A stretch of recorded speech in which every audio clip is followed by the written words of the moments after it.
yourselves a round of applause for being here. Let's hear it for you.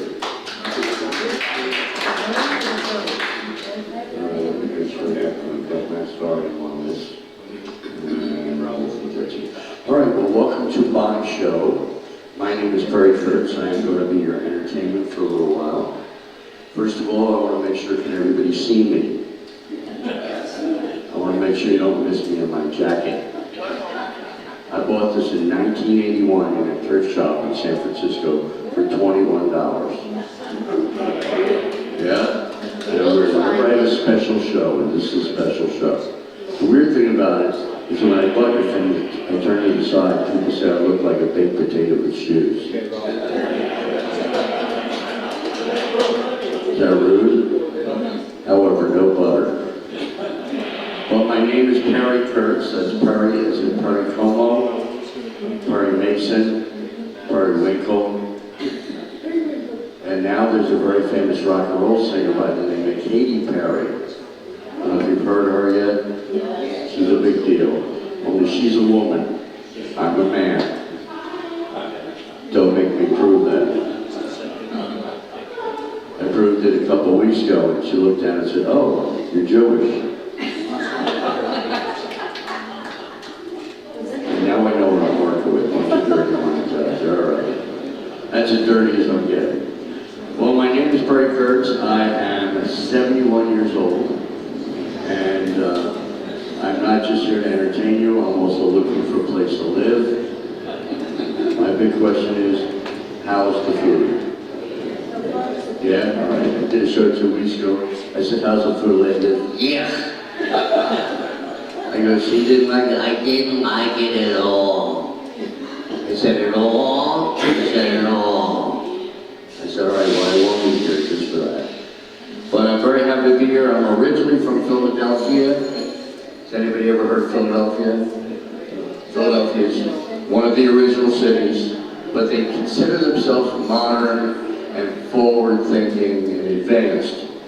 Yet all this time, they still haven't fixed the Liberty Bell. They can put a man on the moon, but they can't put some duct tape on the Liberty Bell. And it's got its own house. It's 40 people living on the street around it, but they can't let them sleep inside. Of course, it doesn't need a bathroom. That'd be weird, wouldn't it? Take the Liberty Bell to the bathroom. No, it's going to just go where it is. Yeah. My mother was back there. My mother was 92. She just died about 3 weeks ago. And she's been in a nursing home for 2.5 years. I went back there in 2019 to visit her. I used to go back every year. And a week after I left, she was in independent living. She had her own apartment. She had herself a big gold Cadillac. But she was a little tiny woman. She was this tall. She had red hair and always looked like Debbie Reynolds. And all her life, people say, you look just like Debbie Reynolds. And then when Debbie Reynolds died, she called me up and said, Parrot, Debbie Reynolds is dead. Now who do I look like? I didn't know what to say. I said, Burt Reynolds. She said, send him over. She was small, but she was spry. But she had dementia. Anybody here have dementia? You wouldn't remember. I'll ask you again in 5 minutes.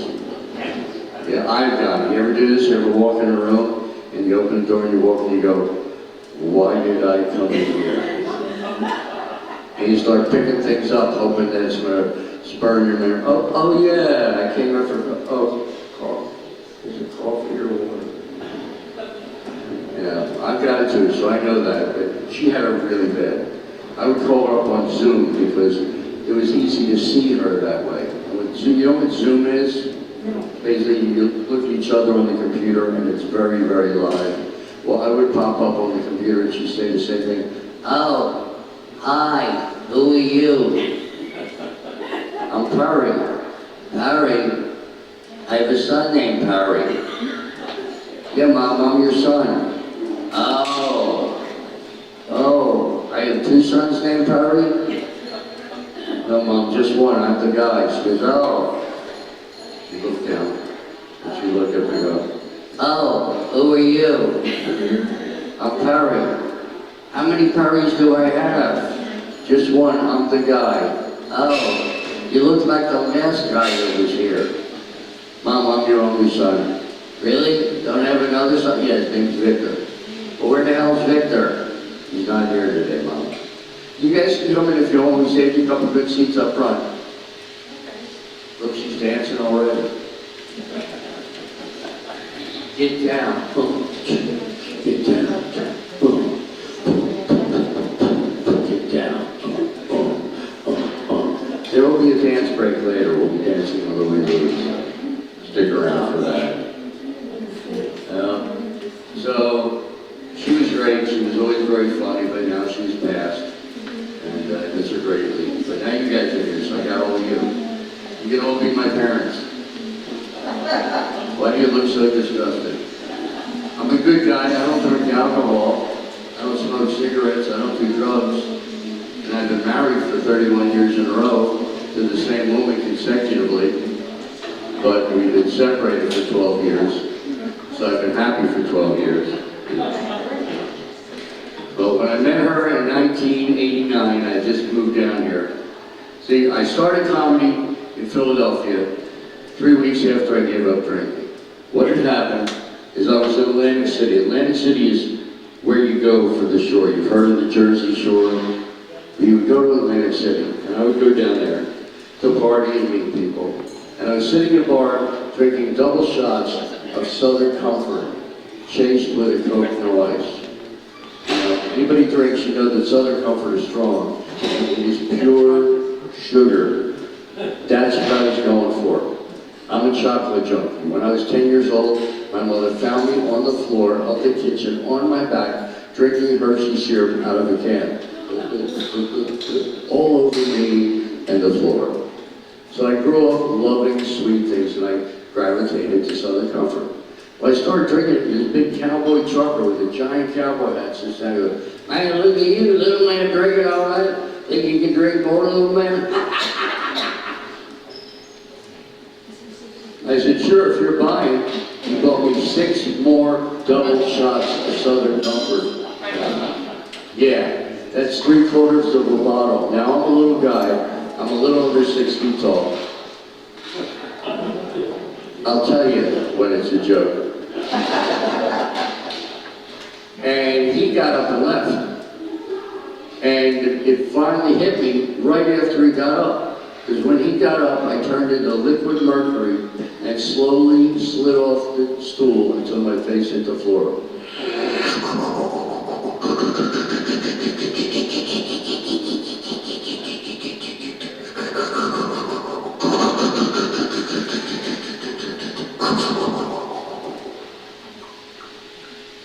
And I laid there saying the same thing every drunk man says when he realizes he's drunk.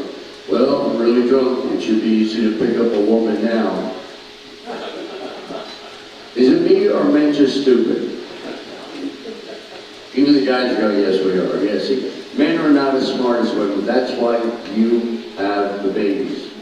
It's been proven. The best astronaut in history was a woman who had gloves specially fitted. The movement of each finger controlled the spaceship. She had 20 movements going like this. Everything did something different. Men can do 3 or 4 things at one time. Women can raise the kids, they can take care of the house, and they can still listen to a man babble. So it proved it right there. Oh, we're getting drinks now. Look, she's serving. This is Julia. Hey, hi, Julia. I didn't know they let you carry glass. That's great. Only on Tuesday. Yeah. So I was married because when I moved down here to LA, it's because in 1983 I was living in San Francisco. I got there in '79. I went there to do comedy. And what had happened after I got so drunk, I got up and I walked out of the bar and I went across the street, but I couldn't walk. I was stumbling.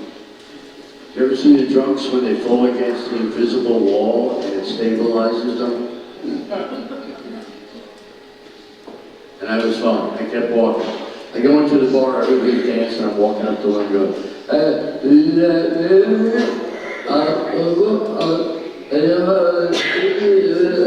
they couldn't understand me because I couldn't understand me. I finally wound up in the corner talking to a little girl with big hair. Now, you remember back in the 70s when they had these giant beehive haircuts? They were like this high. Well, that was her hair. But she was just looking at me. She wasn't responding. She wasn't saying anything, just staring at me. And I got depressed. I walked out of the bar, wandered across the street, wandered out to the dock, looking down at the cold Atlantic Ocean with the waves splashing up. And I said, I can't take this. I don't want to go on anymore. I don't want to live. So I stepped off the dock. What I didn't see was 10 feet down was another dock sticking out with a metal rail. I landed, smashed my head, knocked myself out. Next day I wake up in jail. I'm laying there in a big jail cell with 20-some other guys, and I'm laying there and they're all standing over. They go, hey man, you're funny when you're sleeping. First thing I did was check to make sure my pants were on, and they were. So my friend picks me up, tells me I had climbed two 10-foot chain link fences. You know the big fences that I climbed, two 10-foot ones. Finally got to the dock, and he said it was a Coast Guard dock, so I had trespassed on a government property. It was a $1,000 fine. And he said, well, how do you feel? I said, well, my head hurts. He said, yeah, you got a bump on your head. I had a bump on the side of my head the size of a baseball. And I'm sitting there, and he says, what do you remember? I said, well, the last thing I remember is I was in the bar talking to a girl with big hair. He goes, girl with big hair? You're on your knees talking to a bar stool.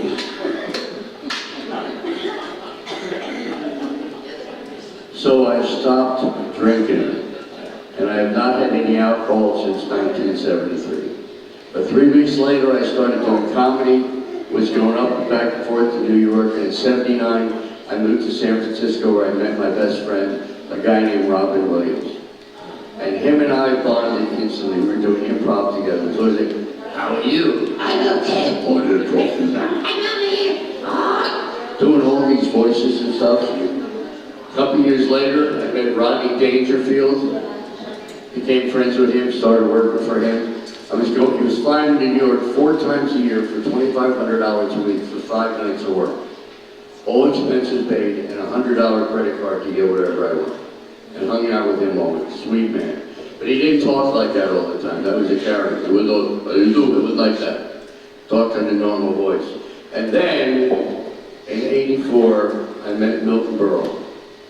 And he became my mentor and best friend. And he taught me about comedy. And around '86, he started bringing me to LA to work at the Friars Club, the bar and Friars Club, where they do the big roasts. I got to work there. One night I got off the stage, and when I got off, there was Johnny Carson standing there, and Joey Bishop, and Phyllis Diller, and Shecky Green. And Johnny walks up and he takes my hand and he goes, hey kid, you're very funny. Nice to see you. And you're likable. That's a good thing. Joey Bishop looks at me and goes, you're pretty funny. Phyllis Diller comes up, hugs me, grabs my head, kisses me hard on the lips for 3 seconds. And I know it was 3 seconds because I heard myself go, 1 Mississippi, 2 Mississippi, 3 Mississippi. When she pulled away, her wig fell off. And I said, you dropped your hair? She goes, I got lots of them, who cares? And then there was Shecky Green, who was like 6'8". And he looks down at me and says, you were taller on stage. Suddenly there's a tap on my shoulder. I turn, it's a little bald fat guy. He grabs my hand and goes, hey kid, I saw your stuff. Nice try. Any guesses? No. Don Rickles. Carson walks up and he says, if Rickles heckled you, you have a future.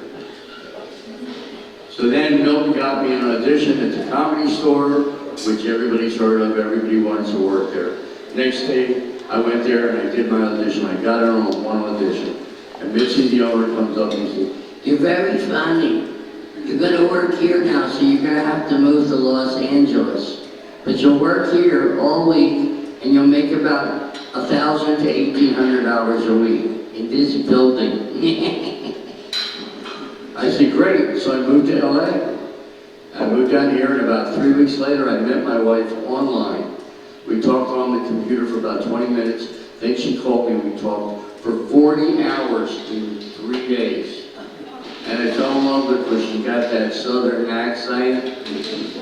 You ever hear anybody from the South? Anybody here from the South? No, they can't usually raise their hand. But people in the South have a different way of speaking. They take their time. Because they're not rushing like we are. We're always in a hurry to do everything. They don't care. They take their time. They say, hi, how are you? What's up? So we talked for 40 hours and we decided to meet. She drove out to my house, which is down in Culver City, and we went out for about 6 months, and she says, listen, why don't you come out to my house in Van Nuys? So I drove out there, and I walk in, and there's this guy sitting on the couch watching TV. Meanwhile, there's a little baby on the floor trying to crawl. And he said, honey, who are these people? She said, oh, well, that's my baby. She's 10 months old. I said, what about those 2 kids over there? She goes, oh, they're 5 and 6. I said, so what about them? She goes, I guess I forgot to tell you I have children. I wasn't laughing. I was looking at the 2 doors, trying to figure out which one was getting out of there quicker. Well, I fell in love with the kids. 6 months later, I found out that they did not know their fathers. So at dinner one night, I gave everybody a little go ring. I put it on their finger, and I said, I'd like to ask the 4 of you to marry me. Everybody said yes, except my son. They said, yeah, whatever, can we just have dessert now? Yeah. Oh, I gotta get this jacket on. As cool as it is, it's not cool, it's very warm, so I'm gonna just say in the business, take it off. But ladies, don't take out your dollar bills, okay? Wow.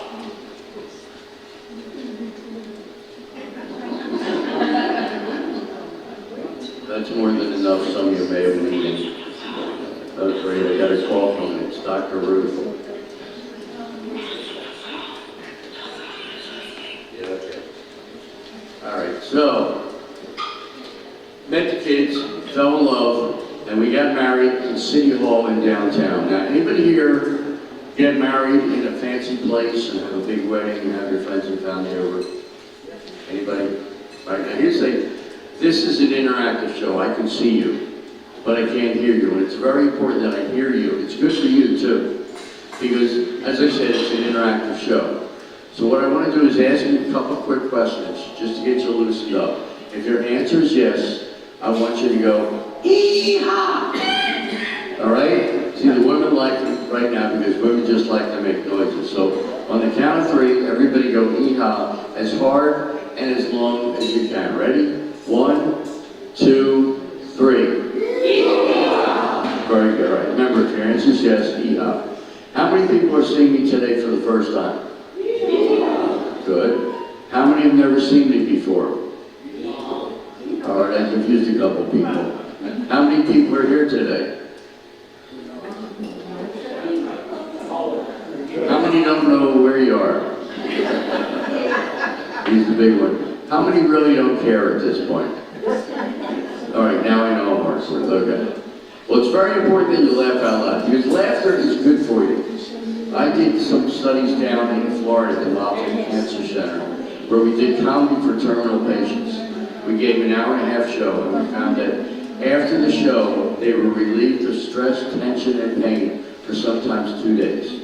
So laugh whenever you can. In fact, let's have a practice laugh. I know it's not real, but on the count of 3, everybody just laugh as hard as you can for 3 to 4 seconds. Ready? 1, 2, 3. Fake laugh. Really hard. Listen how happy he is. He's still going. That's good. When you're having a bad day, just sit down and go, you'll instantly feel better. Comedy is magical, so laugh whenever you can. So, my wife and I got married. We got married at City Hall in downtown Los Angeles. Now, City Hall is not as nice as the bathroom down the hall here, okay? There's this black and gray marble everywhere. It was completely dark.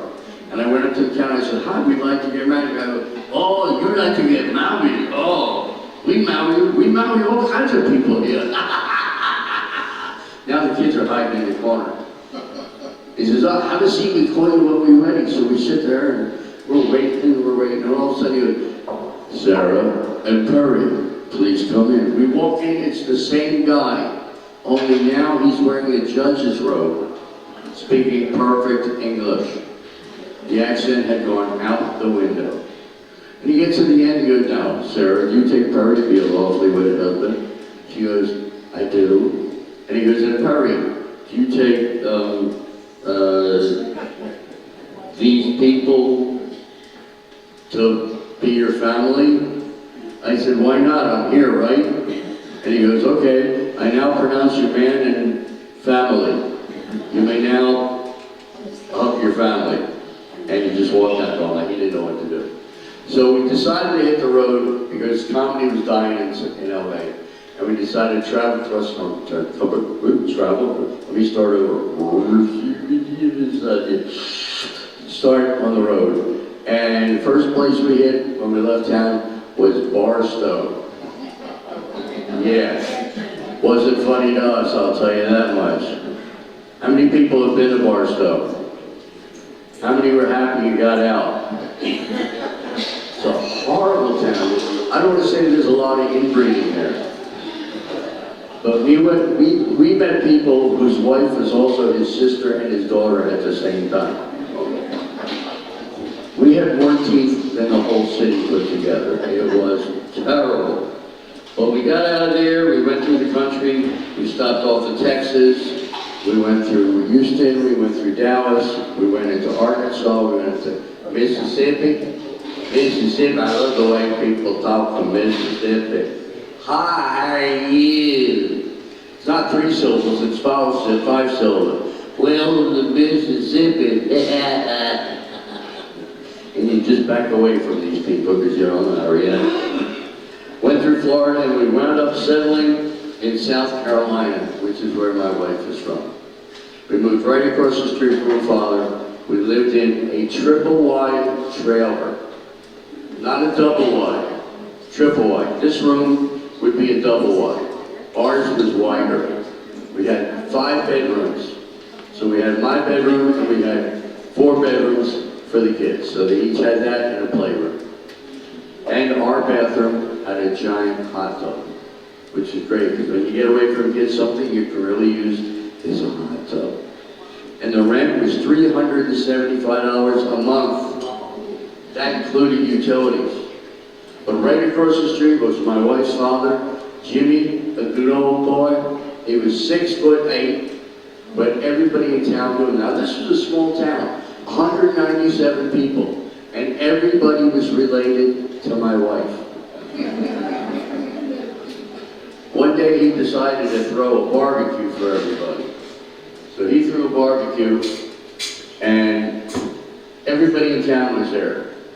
And they're all in his back 40, as they call it. And he says, hey everybody, gather around. Hey, make a circle, come on, make a circle. Everybody gather around now. Come on, we need to talk to you. They're all in a circle. He says, hey everybody, thanks for coming down. We got some really good ribs for you today. Just want you to know my daughter Sarah's back in town. She got married, and this is my new son-in-law, Perry, come on out here. He calls me out there. He's 6'8". This is my head. He said, this is my son-in-law, Perry. He puts his arm around my neck like this. And he goes, this is Perry. He's a real Jew boy. The whole line went like this. And from the back, I heard somebody say, I never seen one before. Then some guy walks up and he's looking at the top of my head, a really big guy. And I said, what are you looking for? He says, you ain't got no horns.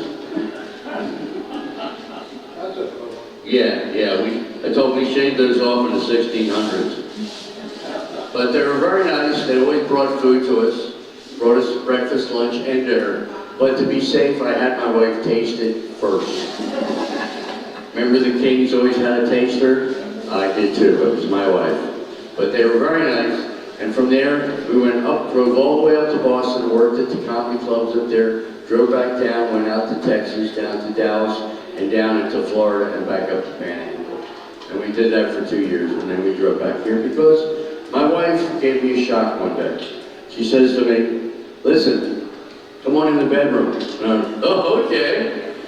And she says, no, it's not that good. I said, what? She said, I'm pregnant. Any idea who the father is? She said, it's you. Get used to it and grow into it. I didn't know what that meant. She left the room, I sat there on the bed going, what does that mean? But I watched my wife grow into it. I watched her grow and grow and grow and grow. She weighed 257 pounds when the baby was born. She was 5'2". If you pushed her sideways, she would have rolled back to a standing position. But she was a great mother. She took care of the kids, kept everything clean when I went on the road. So she was a good mom. So I watched her get bigger and bigger.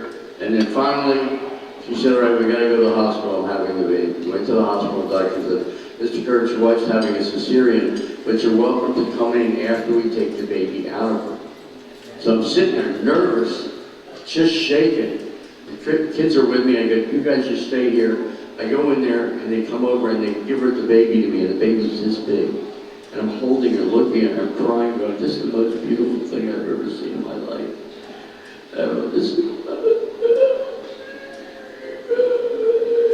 And the doctor says, she looks just like her. So what do you mean? He goes, she's got the big sticking out ears. Thank you very much. So we moved downtown, lived down there for 9 years, then we moved out to North Hollywood and we're there. And now my little baby is 17 years old. And she's a K-pop dancer. Have anybody ever heard of K-pop? That's a new thing. Remember when the Beatles came to America and everybody went crazy? Well, BTS was the big K-pop band. And when they came to America, everybody went crazy. They were selling out the Forum and every place they went. But they're very into their dancing, because their dancing is like this.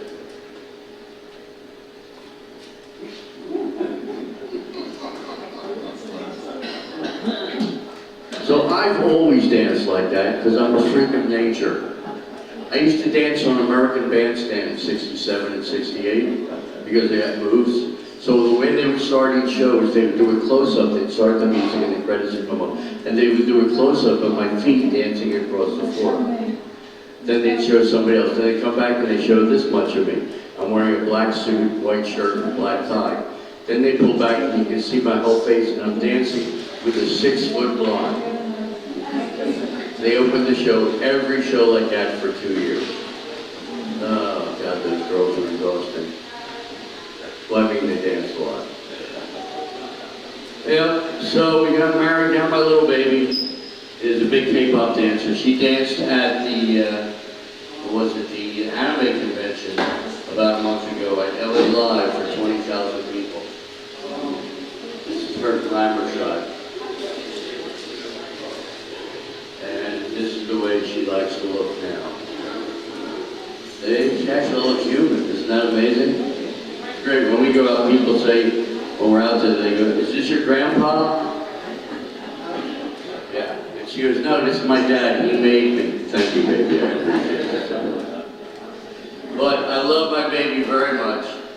And we talk as much as we can. We travel.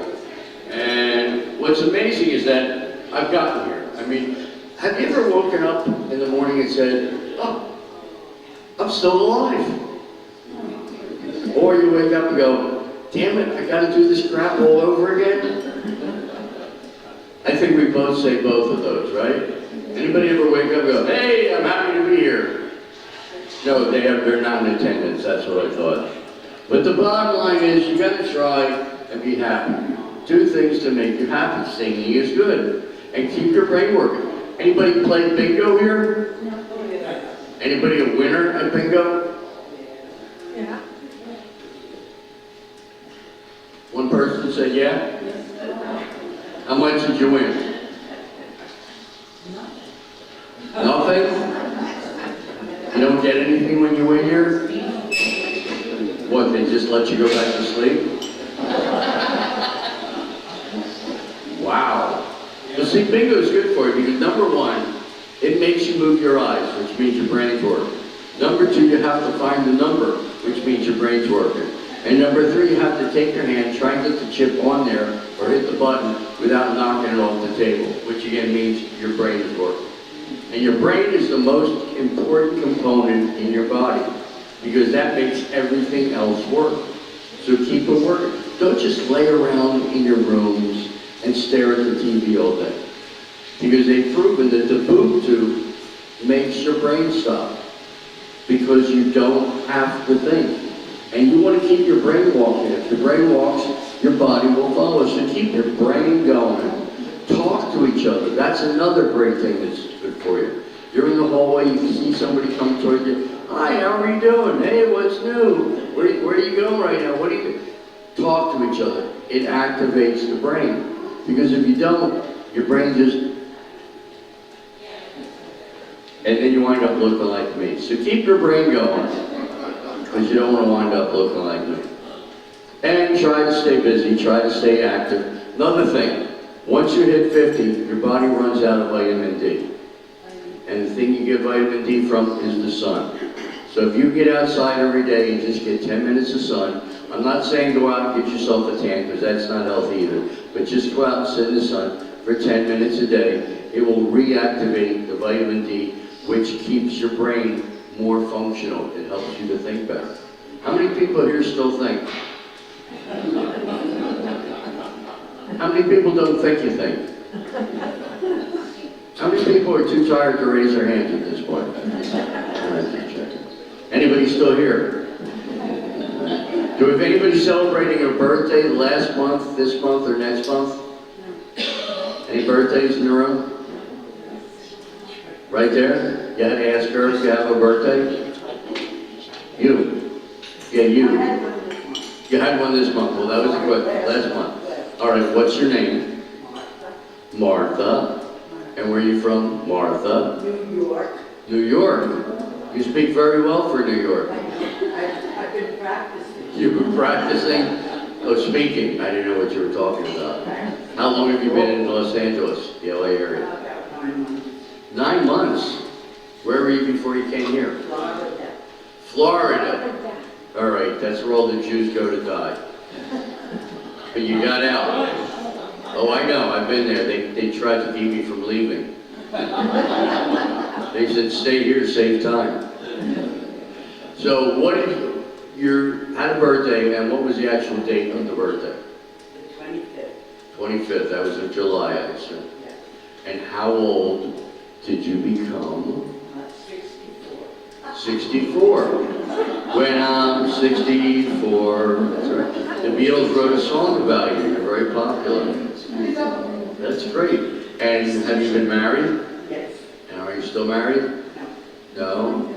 All right, how long were you married? 63 years.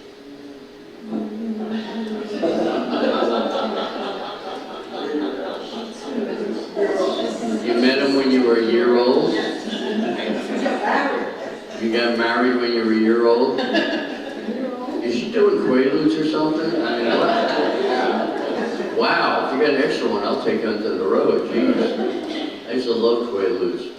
Quaaludes really make you stupid, that's what they said. Bill Cosby loved Quaaludes. I had dinner with Bill Cosby in '83, and he had a beautiful blonde actress with him, and I don't normally tell her story because you might be watching.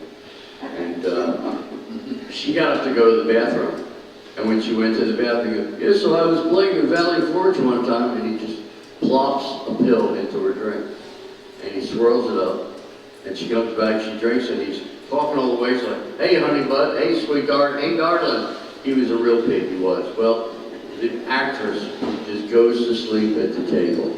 He gets up, goes over to the phone, which was on the wall. Remember the phones are on the wall? You can never lose them because they were attached to the wall.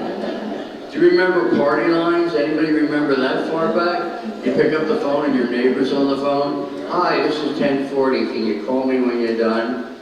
Well, the woman passes out.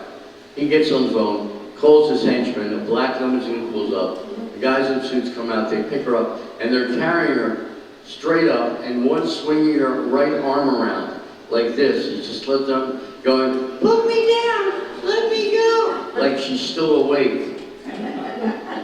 And they took her out to the limo and they put her in there and they closed the door and they just drove her. So what were we talking about? I go, nothing, just don't buy me a drink. Yep, Bill Cosby. So now I forgot where I was going. Oh, yeah, that's a good thing. I've met so many big comedians in my life. I've been happy, for 2 years I was doing a telethon with Jerry Lewis in New York. I was driving up there and they would give me a hotel room and $200 to do a show with him. But this was before the big tote boards where the numbers came up. I would run out with a piece of paper with the number on there. Here you go. They were only up to $23,000. Hey, for sure, Bill. And I go, I wish again. And he goes, I wish again. We go back and forth. He goes, get out of here. I'm going. I would dance off the stage. Oh, the good old days. But now we're all getting up there. We're in our wonder years. Well, the wonder years because we wonder exactly how old we are. Martha's 64, been married since she was 1. Now, you've moved around the country. What's made you move from New York to Florida and then out here? Yeah. It is. It's nice out here. And the good thing is it's always warm outside. You can boil an egg in your hand. Unbelievable. Yeah. I saw a dog explode on the street yesterday. That's how hot it was. But you got to keep going. Never give up. And the shows that I do, sometimes we have people that are not awake. They're sitting in the back. I had one guy in the back room just going.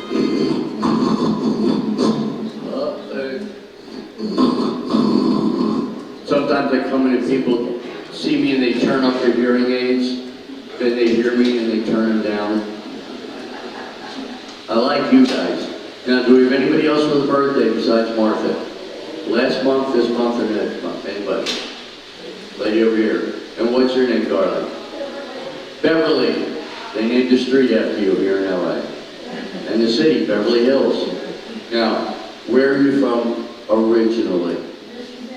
Michigan. That's a good state. I've been up there a couple times. And I really loved Ann Arbor. That was a beautiful little town. And are you married? I had a funny feeling. Is he your happy husband? Look, he's talking like, yeah, whatever. How long have you guys been married? 65. 65 years. Wait a minute. 65. Are you married to her? Because she's been married 65 years. Is there a little kinky triad going on over here? Where did you guys meet each other? Michigan. In Michigan. Okay, but I mean, at what? Was it a dance, in the market, on the street? What was that? Oh, all right. That's great. You're still married. That's any children that you know of?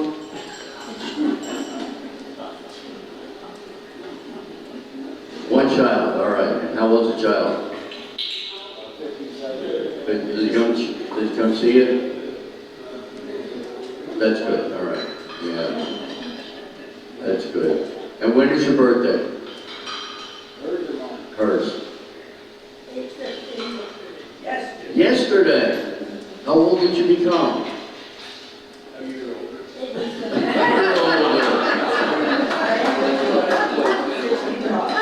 Ladies and gentlemen, let me introduce our next comedian. We've been married 65 years, and his wife turned a year older on her birthday. That's great. You guys are funny. This is great. Anybody else with a birthday? Anybody else here still married? Married people? All right, now you guys keep sitting together. You two married to each other? Yeah. I can tell. I can tell you're married for a while because you're sitting next to each other, but you're no longer touching.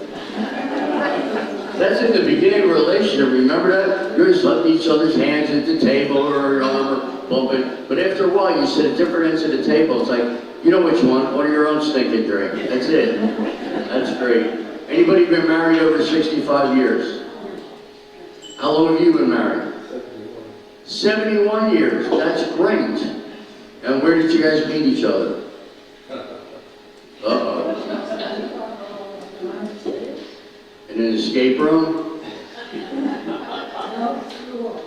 At school?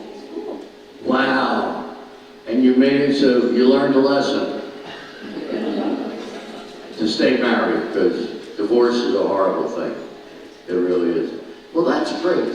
Anybody here celebrating? Anybody else got anything going on? You're celebrating your anniversary, or you're pregnant? Miracles happen every day. You never know. I had a baby at 53, so anything is absolutely possible. But it's great that you guys have been together. I had a couple, they were together for 54 years. And I said, that's great. She said, yeah, whatever. I said, why are you upset? She says, because he won't die.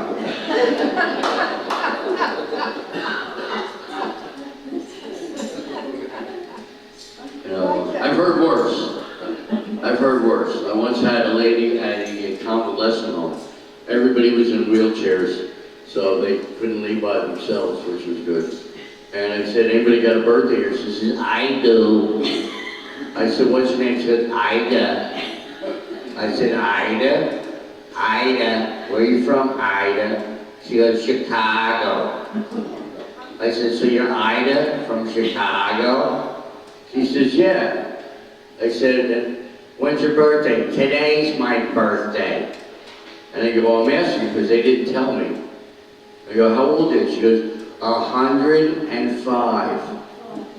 And everybody laughed. And they were like, and I said, you know why I laughed? Because she knew how old she is. And I said, so 105, are you married? She says, yeah, 78 years. I said, that's a long time. What happened to the marriage? She goes, he finally died. Really? He was a jerk anyway. But you never know. That's the thing. You just got to keep yourself going. You got to keep on moving. And try and accept the fact that we are changing. I don't know if you noticed this, but we're all getting older. Have you picked up on that yet? Some of us are starting to get gray hair. Some of us have gray hair. Some of us have no hair. I'm happy. I'm 71. I got all my hair. Somebody asked me why I'm letting my hair grow. I told me because everywhere I go, women touch my hair. And if I get women to touch me for free, I'm going to keep my hair long. There was a point where I was going up to drive-thrus and walking up to the counter, and they would say, can I help you, ma'am? And I'd look in the deepest voice and go, ma'am, oh, I'm sorry, I thought you were a woman. Really? Yeah, I thought you were a lesbian. Somebody told me I looked like a Chinese lesbian. Hello. My name's Susan. So I grew my hair in for a while, but I let it come out. But getting older, we change. Our hands start to shake, our hair goes gray. Some of us have false teeth, dentures, whatever you want to call them. You ever do this right after you get your teeth? Like 6, 7 weeks later, you're driving somewhere, 30 minutes from your house, you realize, oh, I forgot to put my teeth in. And you're like this. You spend the rest of your day talking to yourself. Oh boy, hi, how are you? No, I just got bad breath. Yeah, we forget things. I know. But laugh, that's the most important thing. Laughter is so important. I can't tell you how much. I'll tell you a joke, since you'll laugh at the couple jokes. A man and a wife are coming out of a restaurant. They walk past a really deep wishing well. The man throws a quarter and makes a wish. The wife throws a quarter and falls in and drowns. And the husband goes, wow, it worked. Man puts an ad in the paper. Wife won it. He gets 3 letters. They all say the same thing. You can have mine. Why do people get so callous when we get older? How many people are still in love? Married people. How many still love each other? A couple people, that's good. How many single people still love yourselves? I don't mean during the show. Thank you for getting that, man. You can run around the room and explain that to the rest of them. Well, I think it's time we did something different. As you heard, I was on a show called The Late Late Show with James Kurtz. I was on there by request to play a very special instrument, which I'm going to grab right now.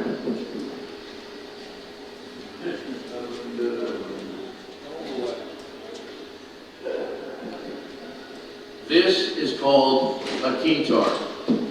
You turn it on, you hit a button, and you're playing rhythm and blues.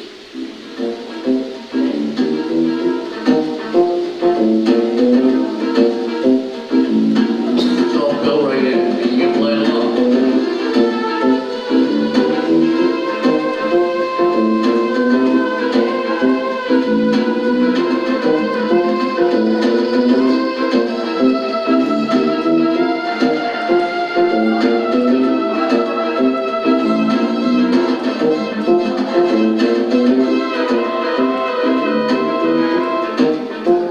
And when you're done, one button.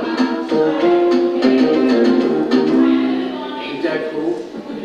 I bought this 27 years ago in a Ralph's Market for $25. It was over the freezer section. Have you ever looked up there? There are things there you didn't know even existed. I saw an 11-slice toaster, 2 slots of 5, and one more at the top, like this guy said, you know what, I'll throw an extra one in for my friends. But they sell this stuff, so when you go to the market, look up, you never know what you're going to find. So what we're going to do, we're going to sing a song called Louie, Louie. And your part is going to be, if you don't remember, Louie, Louie, oh baby, we got to go now. I said Louie, Louie, oh baby, we can go now. We can get a hot baby taking off your shirt. Calm down.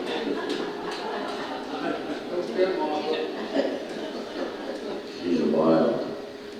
I'm guessing. Now, you in the front, you got the whole front section. What's your name, sir? Any idea? Me? Yeah, you. Joel, J-O-E-L. Joel, where are you from, Joel? Brooklyn. Brooklyn. Yeah. You talk good for Brooklyn. You know, oh, there we go. You know, hey, people in New York, they talk like they still got a sandwich in their mouth. Right. How you doing? Yeah, you're right, I know. You speak very well. You got out just in time. Right. And I'm assuming you are a veteran. I am. Any other vets here? I salute every one of you for your service, and we should all do that. Veterans gave their lives to keep our peace and our safety, and I respect all of you. I was actually drafted in '68, and I went down and I met with the guy and we talked for about 20 minutes. He said, Mr. Kurtz, we appreciate you coming down here, but I don't think you'd be right for the selective service. I said, what do you mean? He said, the last place we need laughter is on the front lines while guys are being shot at. Have a nice day, and he let me go. They didn't want me. And obviously, they want anybody. They took Joel. All right, here we go. They just watch for me in the service, too? No? Gotcha. Gotcha, you got me. All right. What do I owe you for that? Too late. Now, if you want to dance, feel free. Very simple, just 2 beats. But what you sing goes like this. You sing, Louie, Louie, oh baby, we gotta go now. I said Louie, Louie, oh baby, we gotta go now.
Show's over, safe to go back to your rooms.